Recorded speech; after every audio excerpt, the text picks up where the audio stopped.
迎收看《宝洁点评》。伊朗的战争持续在进行，可是国际媒体已经把焦点放在了中国。我们看到了《纽约时报》他怎么说？《纽约时报》讲说，伊朗战争带给习近平的教训就是硬实力为王。里面的内容非常清楚，就是美国在这个战争里面展现了硬实力，而这个硬实力代表中美之间有一个非常大的一个鸿沟。我们看到了 BBC 怎么讲？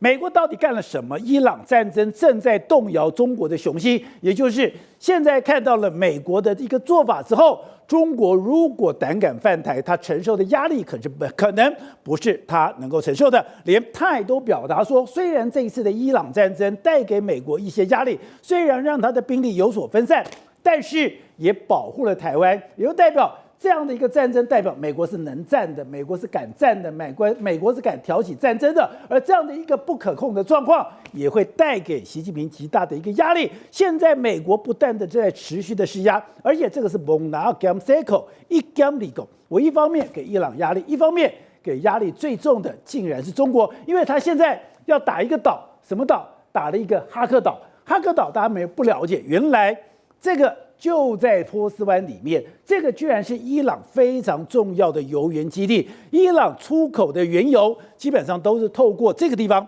哈克岛往外运输，而92%的油都是送到中国。所以现在传说他的82空降旅已经准备好了，已经待命了，现在有可能拿下哈克岛。如果真的拿下哈克岛，他真的掌控了这个地方，未来中国想从伊朗拿到油源，那是痴心梦想。如果拿不到油源的话，那对中国来讲会有多大的压力呢？好，我们今天请到400兵的大帮手一的财经专家黄州寿，你好。大家好。好，这是美岛电子报董事长吴子嘉。大家好。好，第三位是财经专家吕国珍。大家好。好，第四位是战略专家林明辉。大家好。在今年的2月28号，美国进攻伊朗之后，你就发现中国的军机绕台全部都停止了，他已经不骚扰台湾，他也不骚扰日本，而且他现在极度的安静，没有人知道他到底在干什么，而且他非常的谨言慎行。现在我们看到国际媒体都在说，他现在真的被吓到了。对，没错。实际上从2月28号以来说话，全世界都在讨论这个美国跟伊朗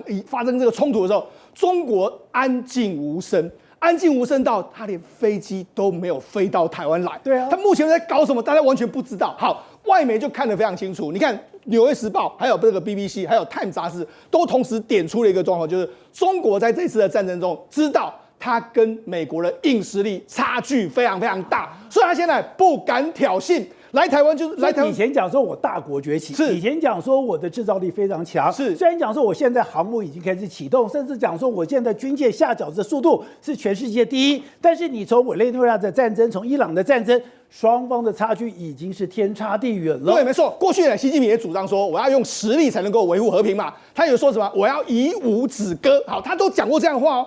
所以呢，他就想要发展他的武力嘛。问题是这一次的伊朗跟这个委内瑞拉告诉你说，你硬实力为王嘛。你看，比这个《纽约时报》下个硬实力为王，这个意思是什么？你的硬实力根本不够。好，那你看，另外 BBC 说嘛，伊朗战争正在动摇中国的雄心，什么雄心？要挑战美国的雄心嘛。甚至《Time》杂志说什么，这个伊朗入这个战争之后救了台湾。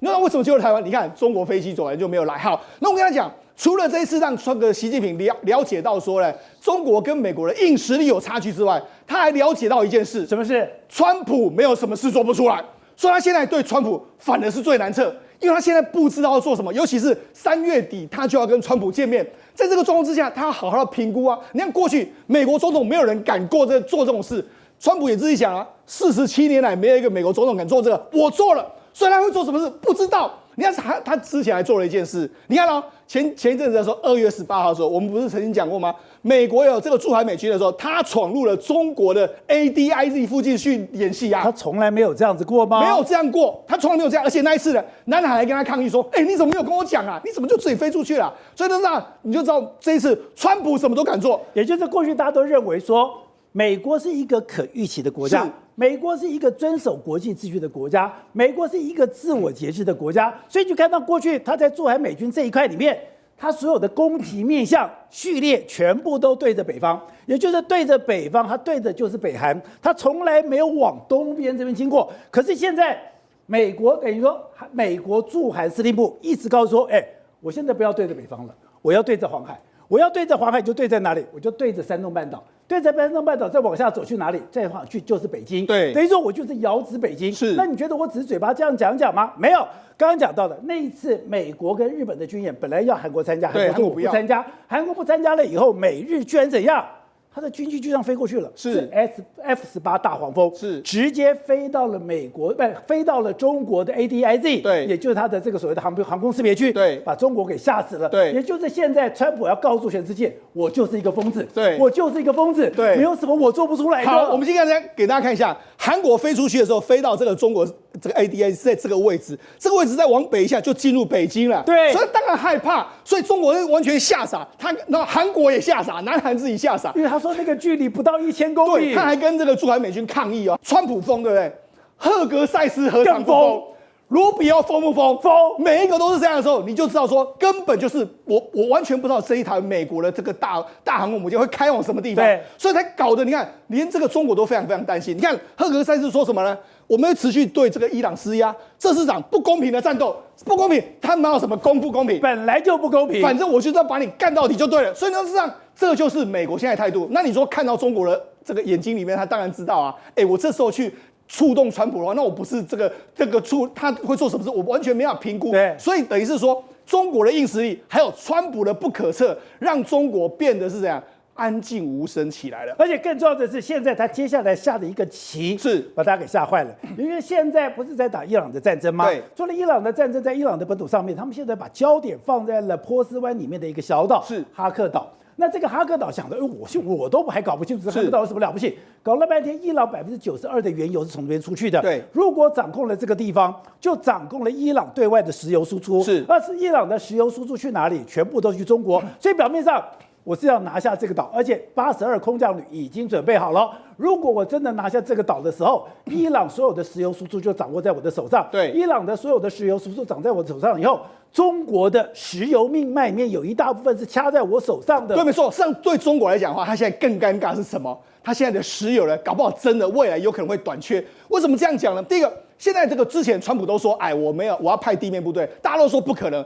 宝雄跟他讲，有可能。他要派部队在哪里？他要派到哈克岛，他要占领哈克岛。我讲为什么呢？就这个地方，对，就占领这个地方。为什么他要占领这个地方呢？我讲，他这一次入侵伊朗的话，只有2个目标：第一个，摧毁你的核设施；第二个，就是为了石油嘛。以色列或许更 care 这个核设施，美国是要石油，所以他只要占领这个哈克岛之后呢，把目前为止来说，伊朗大部分的油田都在这一带。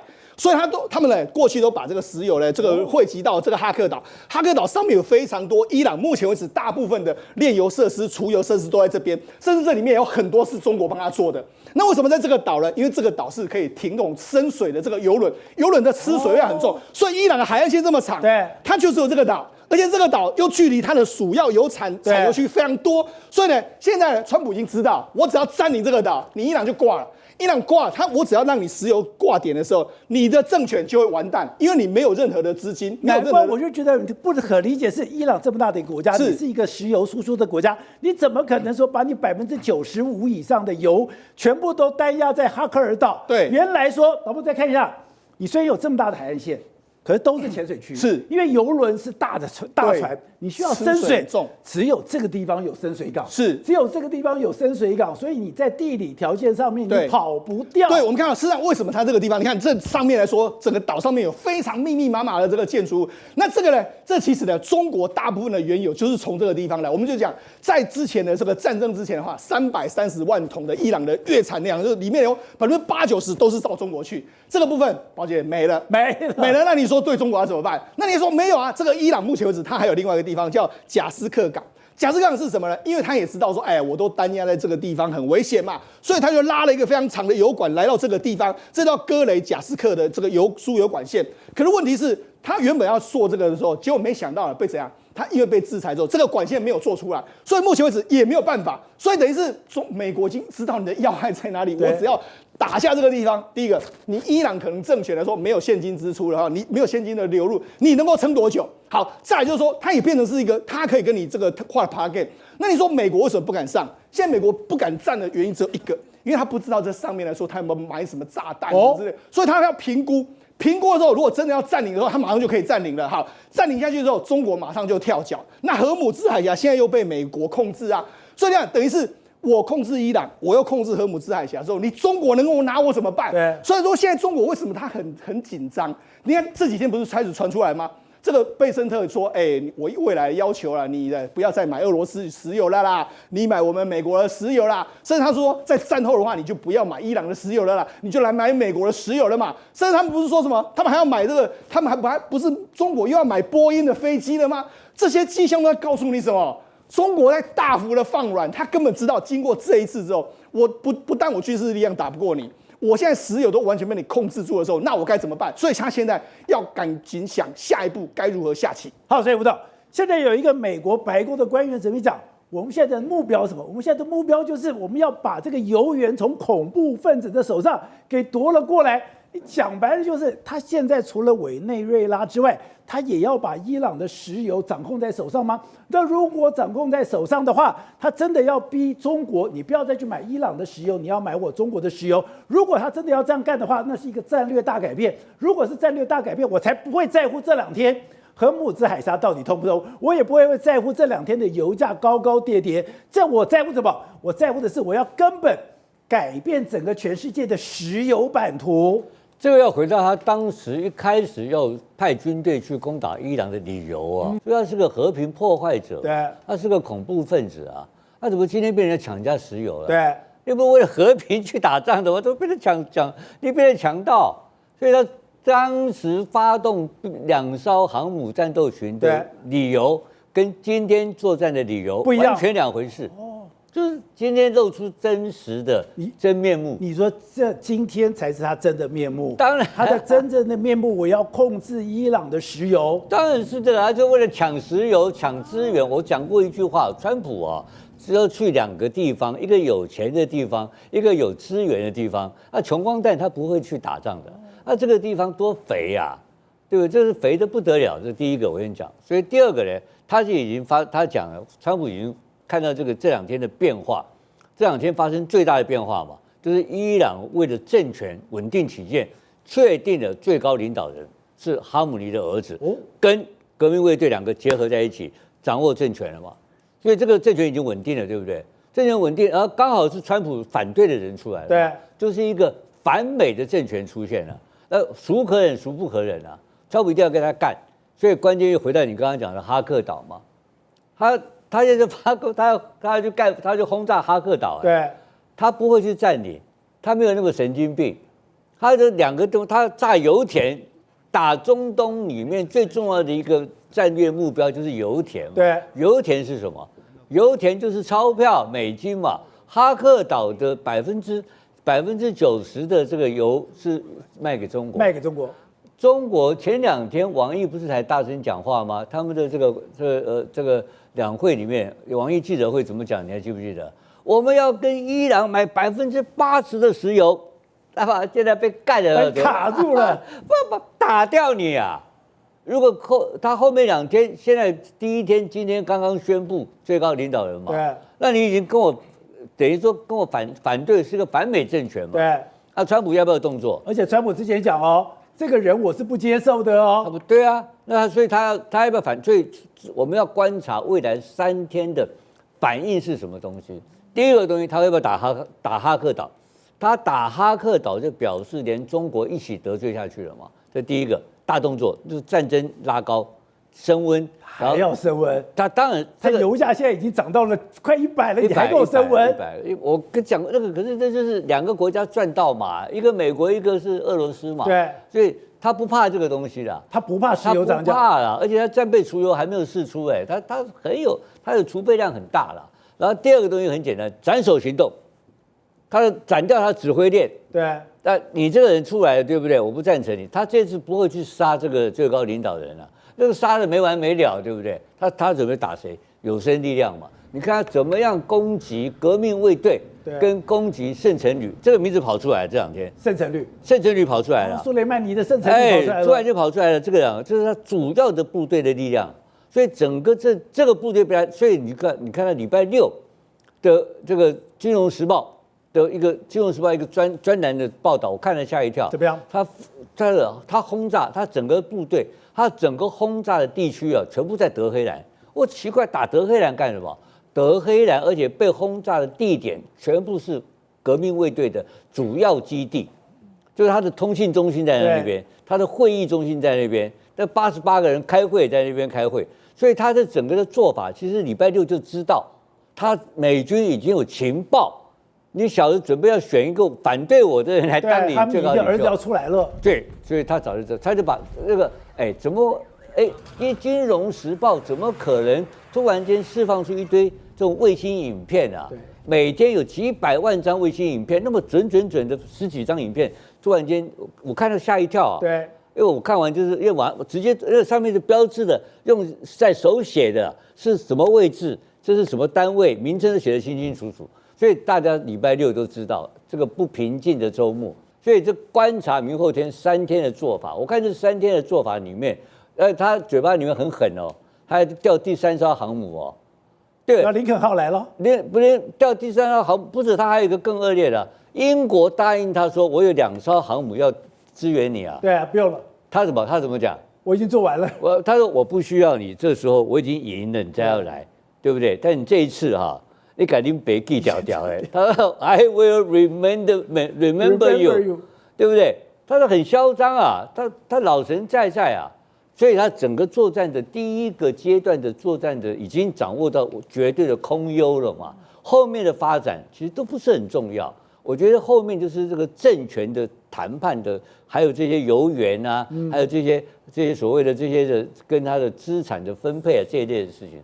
所以我认为，川普到现在为止应该已经取得先机了。但中国怎么办？你看到他讲中国更妙，他说啊，北京会安排一个非常盛大的欢迎仪式给我啊，是前所未有的事，这什么意思？所以他一定川普爱面子嘛。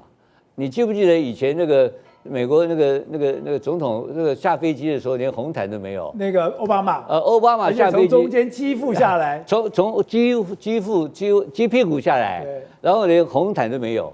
你看他敢不敢对川普这个样子？当然不敢。所以你看3月31号，川普到了北京，接受什么样的待遇，你就知道川普现在在世界上的地位到底有多高。好，所以是哦，刚才讲了，你所有的战争都是为了未来谈判做准备，所以按照这个吴董所说的，你真的因为你的革命卫队新的领导人出来，还没出来，双方就已经炸成一片了。对，没错。目前为止来说的话，等于是这个革命卫队的他们已经选定这个穆吉塔，把他当成是他的这个所谓接班人。但是对美国来说，他当然不承认嘛。美国目前为止很简单，他要川普开出条件嘛，要你无条件投降。可是问题是，目前为止来说的话，他事实上也找不到人，因为目前也没有人可以跟这个美国方面来说接头的一个状况。好，那现在怎么办呢？我觉得目前为止来说哈，美国跟以色列呢会继续把你炸到这个完全这个毁灭为止，因为很简单嘛。目前为止来说的话，伊朗革命卫队最重要就是油田，所以你看以色列开始去炸这个伊朗的油田了。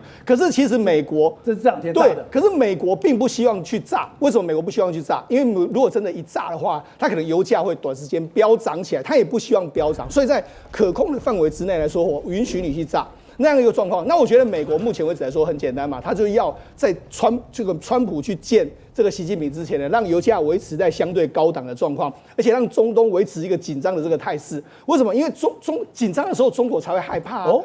要不然，如果你现在天下太平的时候，中国干嘛跟你买，对不对？现在就是要维持那种紧张的这个态势，我才可以在整个接下来跟这个川普跟习近平见面的时候，我可以用这个方式来跟你画帕拉 K 的一个状况。所以我觉得目前为止来说，的确就是这样。可他不担心石油这样的失控，不担心大家现在股票大跌，不担心大家的荷包吗？他已经说过了，他完全不在乎大家。他这几天在这个空军要接受媒体采访，就说嘛，他这个只是短期现象。如果你认为油价会高涨，那你就是傻了哈。那为什么这样说呢？第一个，美国有非常多的战备储油，而且现在最新的消息是，今天的这个 G7 已经考虑要这个释出战备储油了嘛，日本可能也要释出嘛，美国也要释出嘛。这个其实它有非常多方法可以抑制油价，甚至上个礼拜贝森特来说，我们就可以直接去期货市场去控制石油，它有很多方法，只是说他要不要嘛。所以显然是川普不要嘛，川普目前为止没有要油价跌嘛，所以他认为说，再让油价维持高档一下，让中国担心一下，让亚洲国家，你看油价高档的时候呢，中国会听话之外，宝杰不要忘记哦，日本会不会听话？听。韩国会不会听话？欧洲台湾会不会听话？欧洲会不会听话？大家都会听话嘛，让你知道油的世界就是由我掌控的时候呢，我可以让油涨，可以让油跌。所以川普现在想做的所有的动作，都是要把石油掌控在手上，然后这个石油的手上的话，他就有指挥棒，我要你涨就涨，我要你就跌就跌。对，当然是这样。我觉得如果你从这个一开始来看的话，其实川普原本就在玩这样一个把戏，他入侵委内瑞拉，你也觉得对。他前面讲的都是假的，当然假的嘛。他今天才图穷匕见，他今天才露出他真实的阳谋。你看他入侵委内瑞拉是说什么？说你马杜罗，你这个是什么毒贩啊？他后来是继续说什么？把石油收起来了。伊朗也是一样啊，伊朗也是你看他们当年入侵伊拉克也是这样啊。现在伊拉克油田也是美国掌握啊。他这次在入侵伊朗之后，核设施，我就说嘛，或许以色列比较更担心，但是美国要的是油田嘛，他现在把油田都控制住之后，以后的油老大就是我啊，我要说它涨就是涨，他要当油老大，油涨就是它涨，他说涨就涨，说跌就跌嘛。那你中国凭什么跟我这边呛架？你根本就你是哪根葱嘛？我油都控制住了。而且我觉得更可怕的是，你以前跟委内瑞拉买油，我把你卡掉了。是你现在你跟那个所谓的伊朗买油，我也把你卡掉了。你现在跟俄罗斯，妈，未来我跟俄罗斯做什么交易，你也不知道。对啊，所以呢，他不是跟你讲吗？苦心劝你啊，你不要买俄罗斯的石油啦，以后你也不要买伊朗的石油，你来跟我美国做生意嘛。所以我在跟你讲，川普这样玩下去之后呢，我觉得在未来的世界里面来说话，你看哦，他上台之后，他就把那种绿能全部都废掉。为什么？他曾经讲过一句话，他说欧洲你发展绿能，你就是把这个主导权放在中国的身上，所以他就是玩这种把戏。他就是不要绿能，绿能是中国的发展方向。你现在讲到关键是，绿能都不重要，不重要，石油也不重要，重要在权力，是重要在权力掌握在谁手上。你今天如果玩绿能，绿能如果掌握在中国手上，老子就不干。是现在如果今天的石化业是掌握在我的手上，我就要所有东西都一样，我要掌握权力。对啊，所以我就说他是玩一个非常大的这个游戏阳谋嘛。对，另外一个就是未来的这个 AI 非常大量的电力嘛，电力来说的话，你看到底是石化电力比较便宜，还是天然，还是这种太阳能那些比较便宜？当然是石化嘛，所以他说他其实是玩一个非常大的局，但是我只要掌握了石油，他认为石油是未来最重要的东西，我掌握了石油，然后来说话，我就是未来世界的唯一老大嘛。所以，题外我要讲，天地不仁，以万物为刍狗。他现在根本就玩这个局，把大家搞得鸡飞狗跳。他真的是只是把所有的权力捞到自己的手上吗？对，以前我们在讲哦，控制石油的一个组织叫 OPEC， 现在控制石油叫 Trumpec， 就 Trump 加 OPEC， 但是事实上就是变成 Trumpec， 就变成他加的。记不记得一件事情？当他说如果是石油价格太低的情况之下，你看到他不是委内瑞拉打下去之后找那些油商来开会，油商不理他，只有1-2家理他而已。那油商为什么没有无利可图？无利可图嘛。那你让油价变得很高的时候，这些油商什么？哇，我现在赶快来赚钱了，对不对？所以他川普就是2手策略。一手先这样子，世忠讲的没有错，先把这个油价这个堆高，然后堆高来讲的话，受害者当然就是印度跟中国嘛。对，那你印度、中国不要听我的，然后我一方面后面关税给你卡住，前面你的原物料的石油把你卡住，你中间你再怎么生产没有用啊，因为你所有的东西都要听我的。所以川普他在跟习近平要见面之前，很多人认为说，啊，你凭什么？习近平什么东西要跟你换？对，习近平也没必要跟你谈啊。两边不是要脱钩吗？你中国的想法就是说，你美国来跟我脱钩，好，没关系，我也跟你脱钩，反正我发展我的，你走你的，对不对？两边不相扯，然后又不这样，你打我吗？你不可能打我啊！现在川普弄下去的目的就是让你习近平来跟我谈。我们有东西可以谈了，我要创造筹码。对，要创造筹码。川普就是在这之前创造一个很大的筹码，因为他看到了关税。习近平不以为意。我现在真的好奇，川普真的是像你讲的，我有这么样的谋略，不是本来就是我的计算在，还是说我就边打边谈，边打边谈，我被以色列给拖下水，我不得已，然后我就是根本没有没有，以色列一直很想开始，很早就要打了，但是川普一直按耐住，在他要的时间点打下去。但是现在很多人问川普说，什么时候结束这场战争？对，什么时候？他说，我可以跟这个有人问他说，是不是要跟纳坦雅胡谈一谈？他说是啦，照形式上是这样子要跟他谈。但什么叫实质上？实质上就是我说了算嘛，所以由我来决定时机点，什么时候我结束这个战争。那这个结束这个战争，就是我在现在来讲的话，跟习近平在私底下有管道在谈一些东西，因为不可能说我当面才在谈筹码嘛，一定是私底下的人来去之后，当川普觉得说 I got it， 这时候战争就结束了。虽然川普之前已经否定掉说，你现在革命卫队你先选出来的领导人不可以是哈米尼的儿子，可是现在革命卫队你不要，我就是硬选，而且这个人事已经确定了，人事确定，按照我们刚刚讲的，你就觉得很奇怪。为什么礼拜六、礼拜天，然后开始以色列、美国要进行大规模的轰炸？你不是已经控制全局吗？控制全局，你干嘛还做这样的动作？搞了半天都跟这个人事案有关。那这个人事案出来了以后，世聪，你说现在可怕的是什么？可怕的是这个人事案出来了以后，两边的对抗一定会升高。对，目前为止来说，短期间之内来说当然会升高。为什么？因为川普对这个人事不满嘛。那这个为什么选这个穆吉塔巴？当然是希望说他代表的哈米尼，他要复仇嘛。所以短时间一定是这样。但是问题是呢，川普就是个交易性格，一切都可以交易。所以我们在想他到底要做什么？第一个，他当然目的是要摧毁目前的神学政权。那为什么摧毁神学政权？因为说实在了，在哈米尼还在任的时候，他还在世，他原本希望说他儿子能够接班，对。但问题是不行啊，因为他儿子呢，这个要透过所谓专家会议，神学成就不高，对，神学成就不高，而且那如果你是儿子来担的话，那是不是就是世袭？那你还用这个来批评人家这个其他的王室？你跟其他王室有什么两样？因为我看到了美国有一个说法，我觉得很妙。他说，其实川普从一开始就打算，我要跟谁打交道？对，我要跟这个革命卫队打交道。是，像你现在的伊朗的总统，你现在被认为改革派。他说，川普这批人从来不相信这批人。是，他说你们只是门面。是，每一次都在那边讲说，我当好好先生啊，我是革命派，我是改革派啊，我是中间派啊，我是温和派。他说，伊朗没有中间派，伊朗没有改革派，伊朗没有温和派，伊朗只有一派，叫做革命卫队派。没错，你不管你怎么搞，革命卫队永远是中间最坚实的力量。是，所以川普早就想说，我就要跟你打交道。可是在我在跟你打交道之前，我要做足了所有的关系，更重要的是，我要把你的神学的成分，你变成一个，你军事独裁国家没有关系。对，美国跟军事独裁国家打交道绝对非常有经验。是，可是我不要跟神学打交道。是，神学打交道那个不是人世间的规则，那个我不懂。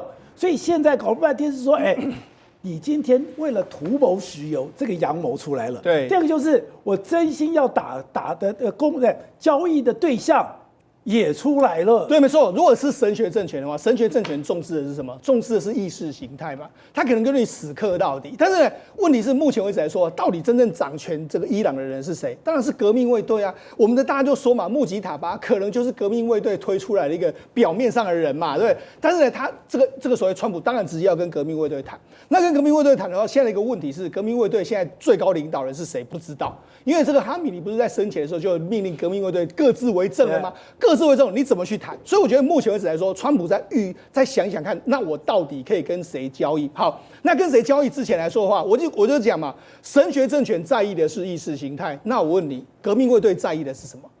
利益嘛。利益，你看过去一段时间，我们曾经在节目上讲过，革命卫队是伊朗最大的经济体，没错，对，他掌握非常多的 GDP， 都是他嘛1/3的 GDP， 对，他占整个总出口的40%，对，那油也有时候掌握在他手上嘛，所以为什么这几天我要轰你的油？我轰你的油就是断你的油源嘛，断你的油源之后，你才会来跟我谈判嘛。就是我断你的钱财，那你又怎么办？对不对？革命卫队他可以因为利益来跟川普谈判，但是神学政权不会。所以才说嘛，接下来我们就看嘛，到这个穆吉塔巴应该是革命卫队推出来的一个人选。好，那假设革命卫队可以直接跟川普连上线的话，我觉得谈判或许在秘密的进行之中了。那我们就看川普要怎么进行这一场交易，然后让接下来整个这个伊朗的这个所谓战事能够快速结束的一个情形。不，对我来讲最关键的是这个战争到底什么时候可以结束？荷姆兹海峡到底什么可以走可以流通？你不要像每天这样子股市大跌，每天这样油价上涨，我受不了啊！5分钟前，英国金融时报写一篇文章，哦，这件事情到底谁会获利？他讲一个最简单的道理，啊，20年前的中东战争，美国经济重伤，对，20年后的今天，中东战争，美国经济会成长，真的吗？而且他们估计最大的危机是在荷姆兹海峡，荷姆兹海峡被封锁的话，石油会涨到150块到200块。那不就全世界的需求通通锐减，对，因为太贵了嘛，买不起了嘛，大家会转到别的地方去啊。整个全世界开始进入萧条，没有一个赢家。那相对来讲的话，美国可能是不是比较好一点？所以这个已经是今天欧洲讨论的主要课题啊。因为我《金融时报》是欧洲媒体的，对，他也感受到这个最大的威胁在这里了。但欧洲还有一些小国，像挪威啊这些，他们有一些北海油田啊，这个它还产生。所以川普呢已经知道他经济上会获利，他知道他经济上获利啊，所以他不担心这个事情啊，他完全不担心、啊。他不担心通膨吗？他不是他，所以他7算8算，他们有一个平衡点。我不是经济学家，现在这边有2位的经济学家。但是我看到《金融时报》的5分钟前的报道，就是他估计荷姆兹海峡如果涨到封锁掉以后，20%的石油就停止，要绕远路了嘛，对不对？25%的 LNG 天然气就开始要减少，这个多大的威胁啊！所以就150到200块，合不合理？合理啊！他们这是《金融时报》的数字啊。那这个数字出来的代表什么？代表一个全世界最大的警讯啊！那到底谁是获利者？我们现在谈嘛。如果150到200的最大获利者是美国嘛，还有一些其他小国，俄罗斯当然获利。对，因为所以这里面就是有人赚，有空有多嘛，有空头有多头，打这个仗是有意义的仗，它不是乱打的仗。伊朗里面最大的这个所谓的石油经济的获利者是谁？你知道吗？是革命卫队嘛。他封锁掉革命卫队的经济来源，对，马上那个钱就不见了。然后第二个，他更厉害啊，他礼拜6开始轰炸，就是所有的在这个在德黑兰附近的燃料库嘛，汽油燃料库，我讲清楚，不是油田。那奇怪了，你打仗你打人家汽油燃料库干什么？汽油是干什么用的？汽油是民生要用的东西，它制造你整个德黑兰的区域性。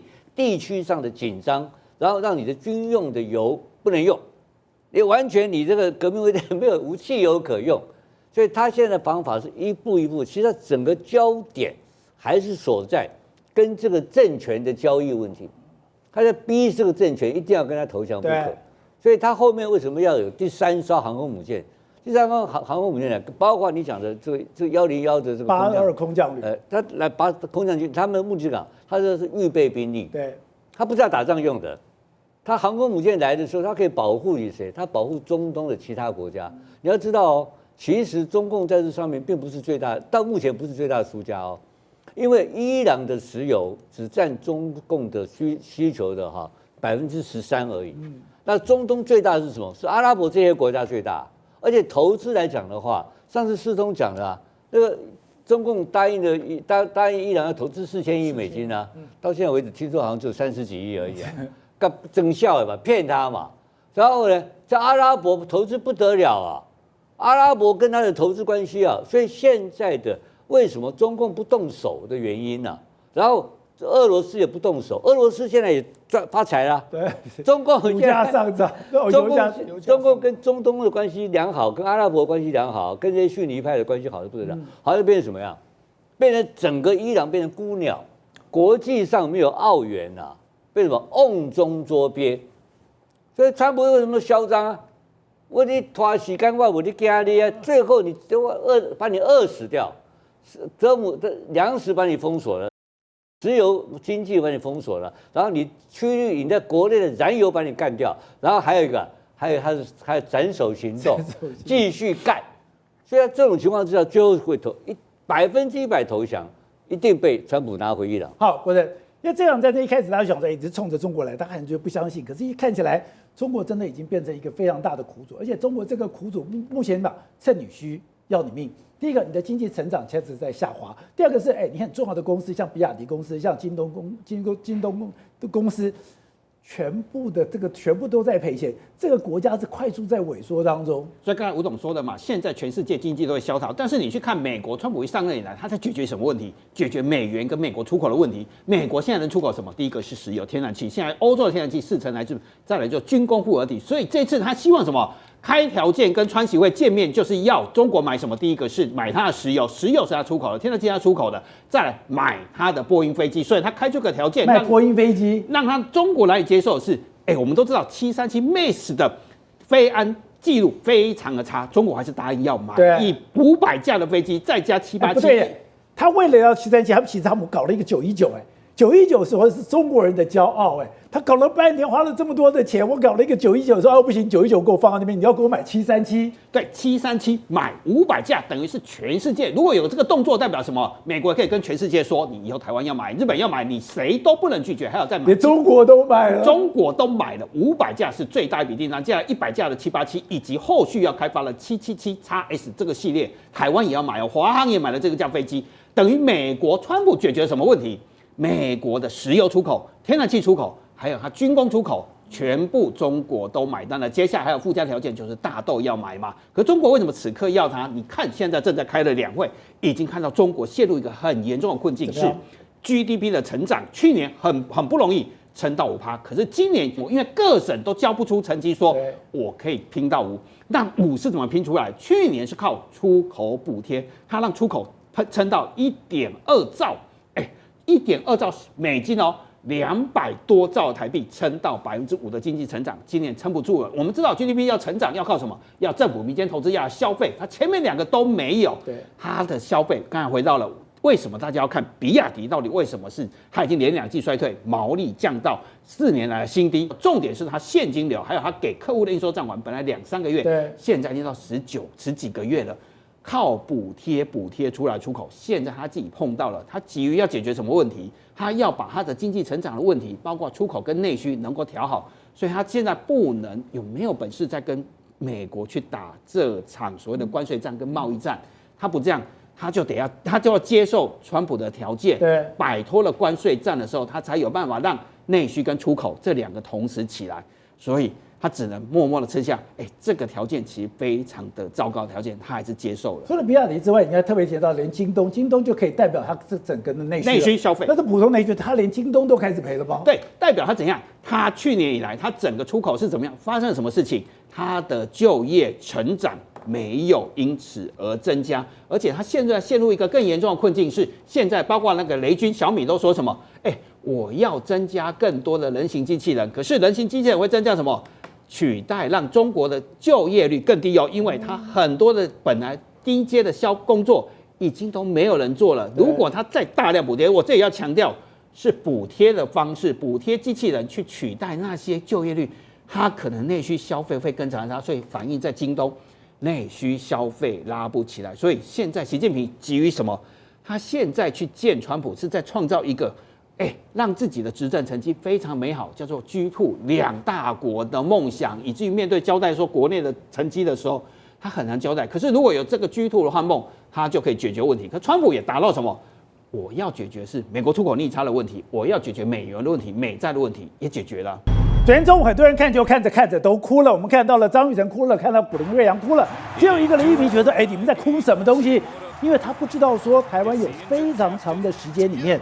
我们是被韩国压着打，而且韩国不但是赢台湾，而且那个气势非常的嚣张。可是大家没有想到，这几年来台湾脱胎换骨，从韩国在投手丘插旗之后，他完全得罪了这个棒球之神，得罪棒球之神之后，他就一直连输日本，他也开始连输台湾。我们现在已经在3个重要的场合里面都赢了韩国。好想赢韩国已经不是一个梦想，那已经真实发生。而且我们赢韩国已经不是靠侥幸。扎实在投打防卫全面的压阵，所以我们今天来回顾昨天那场令人感动的比赛。我们今天请到了资深的球评张志平，志平你好，大家好，好，大家好。好，第二位是这个东森新闻的资深主播李佳敏，宝哥好，大家好。这边昨天佳敏抱一抱，他抱到哭了，你知道吗？那很多主播也都哭了。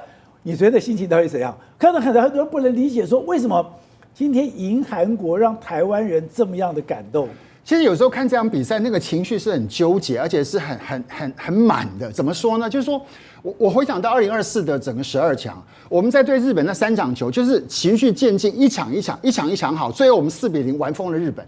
这一次我们打韩国，其实是累积出来的。从第1场对澳洲什么都打不到，而且又遇到一个这个很不靠谱的裁判，所以我们以后勤收什么？勤收主审。第2场遇到日本人学习，哇，打开看，哇，这台湾队这到底有没有能耐，能不能打？第3场，可是你发觉第2场对日本的时候，我们的棒子慢慢粘咯，在修正我们的机制咯，在修正我们的节奏咯。第3场推杰嫩对捷克，我们的棒子慢慢发挥，而且小球战术打出来。慢慢的一步一步到位之后，我们对韩国哇就完全进入到一个完全不同的世代。我们的整个棒子是承先启后的把每一个棒的一个衔接度，对，整个提升上来，而且在我们的投手，不管是古林睿煬还是后面每个投手，96、97的速球，让后来你可以看到整个韩国队的攻击都是在被迫情况下出棒，对，所以我们的防守变得很重要。当你在被迫情况下出棒，就不像韩国打日本这样，每个都是大棒子，硬打得很远。防守就看你的内野能不能守住那种被迫情况下出棒，比如说像李正厚那个球，他就是摆明要往三游之间打出去，造成你的这个防守的一些错乱。小可爱好厉害啊，真的是 NLB 的水准直接接在第一时间 ，Kato 的第一时间是球一弹起来，第一时间直接甩一的，哇，那个 play 让韩国摆明说，哇，今天我不仅打不到，我打出去也被对方守得这么漂亮，所以你就摆明看到，我们昨天赢球不是只有进攻投手，我们防守是滴水不漏。你能够想象吗？因为这边我们之前曾经谈过，就是韩国这一次是吧，很多年轻的新手上来，他们那个都是大棒子，然后那个非常的强。你看他们在对付日本的时候，那个棒子是很热的，可是竟然碰到了台湾。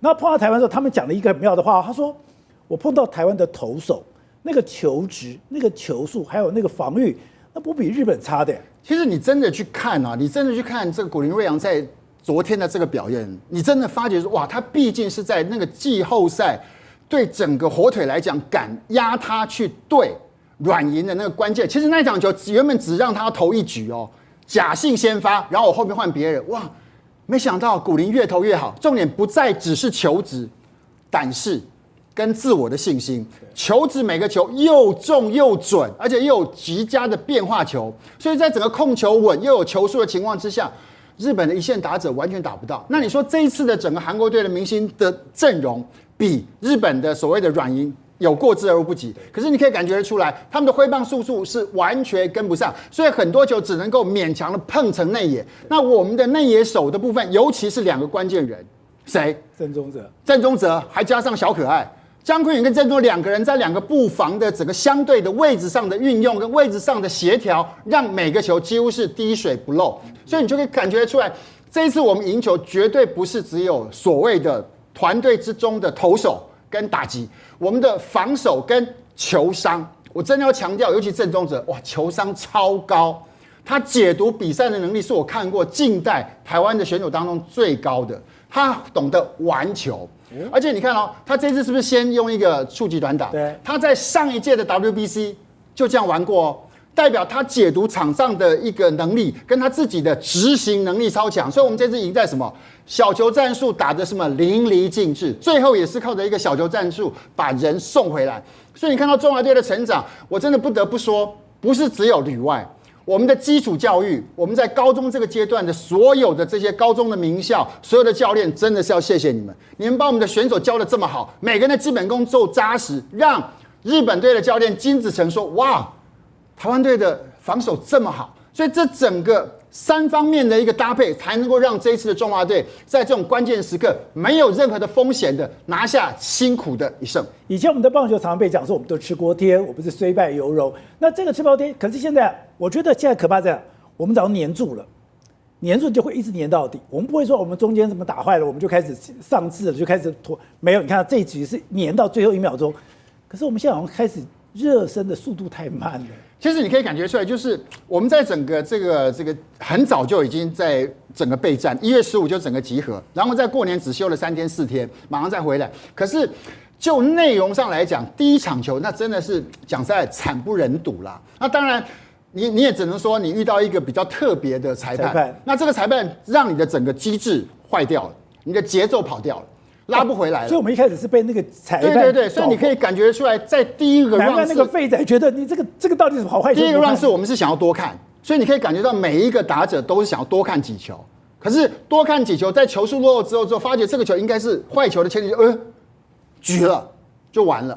那第二轮想要开始做比较所谓的主动的攻击，可是，在机制上来讲，跟裁判的整个比较不是那么清楚的好球带，还是让我们在设定上吃了很大的亏。当然，现在讲这个都是后话了。可是确实在这个部分对我们的选手是有些影响，所以这个机制拉不回来，前提之下，再加上人家控球真的准，尽管不快，又怪又准，软左对中华队来讲确实是比较少见到。那这样的过程当中，再加上我们从后面看到整个澳洲打日本，就发现不嘞，让我们来加胜的嘞。人家是刚他们的南半球的球季打完之后，直接热乎乎的来这边呢。你看昨天大势上来，日本最后的那个王牌救援，被夯2支，要不是前一局多一个保送，多拿一个保险分的话，输嘞。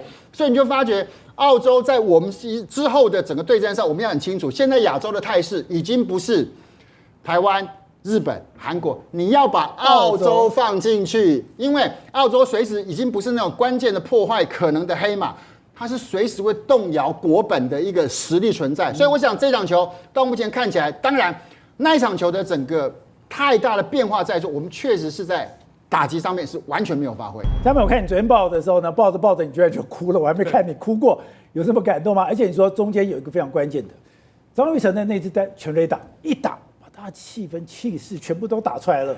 因为其实面对到韩国这么强劲的对手，其实先得分这件事情非常非常的重要。所以当时双方一起焦灼0-0的状况之下，张育成跳出来的，在前一届的经典赛从2兵打到国防部长的张育成，在这一次再度扮演了台湾的英雄。在这场关键的战役当中，他这一发阳春炮帮中华队先拿分，但是当然韩国队的反击来得很快，我们很快被追平。之后下一个跳出来的是谁？郑宗哲。你完全想不到，在前一场比赛靠着短打上垒，还选到3次保送的这样的一个打者，他竟然有这个能力打出去，而且打出去的当下，我们在场没有任何人会觉得这一球会过墙，但是他打出去了，这个就是他有能力的这个破坏力的一个表现。再来，我们后面被逆转超前了，谁又跳出来了 ？Fairchild 跳出来了，这个反方向，重点反方向的2分炮，表示说他的力量要非常的大，他才有办法送出去右外野的一个大墙。所以这几发的全垒打出来之后，让大家知道说这场比赛我们跟鳄鱼一样，我们咬着韩国队，我们就不会放了。所以今天这场比赛，我看完之后为什么会感动落泪，你知道吗？因为这不是一个人哪一个人跳出来当英雄的比赛，这是一场团队的胜利。尤其到了10局上延长赛的时候，镜头，因为我们刚开始进广告的时候是一个大浪景，你只看到巨蛋一个满场很多人，对吧？我突然听到整个东京巨蛋传出欢呼声，我想发生什么事情了？镜头一拉近，陈杰宪站在2垒。当我看到陈杰宪站在2垒的时候，我知道中华队要赢了。因为我们所有的气势都不一样了。当最后陈杰宪冒着伤跑上3垒 ，safe， 再回到本垒得分那一刻，真的心里头非常的感动。尤其最后5-4，这是我们中华队跟韩国队之间最宿命的一个比数。因为在2003年亚锦赛，又是高志刚那场比赛跟韩国队说再见，我们也是5-4赢球，所以我们在经典赛没有赢过韩国。加上又是整个中华队团队的一个精神去赢下这一场比赛，我觉得这个真的是会让很多人觉得非常非常感动的一场比赛。因为刚刚讲的，之前讲我好想赢韩国，是我们的一个口号。结果现在你说这几年下来，在整个国际大赛里面，我们是碾压，我们是等于说全胜，而且我们是实至名归的赢。对，因为其实之前你看韩国在早期第1届、第2届的经典赛，恰洋洋，完全没有把你台湾放在眼里啊，甚至连日本都不放在眼里。所以你看第2届的经典赛连赢，在复赛赢了日本之后，跑去人家投球插旗子之后，就再也没赢过了，就再也没赢过，再也没进过经典赛的8强之门了。所以对他们来说，他们觉得非常的难过，今年一定要拼进去。但是你看不是只有赢不了日本哦，连对台湾在2018年亚运的这个预赛，2019年12强，2023年亚运的预赛，2024年的12强，这些都是大赛事他们完全打不过中华队，所以你就看到他们现在也自己觉得说，难道台湾比我们强了吗？他们自己也会害怕，因为台湾的实力已经超越韩国了，所以我们57台每晚9点，宝洁点兵点出全球战略新布局。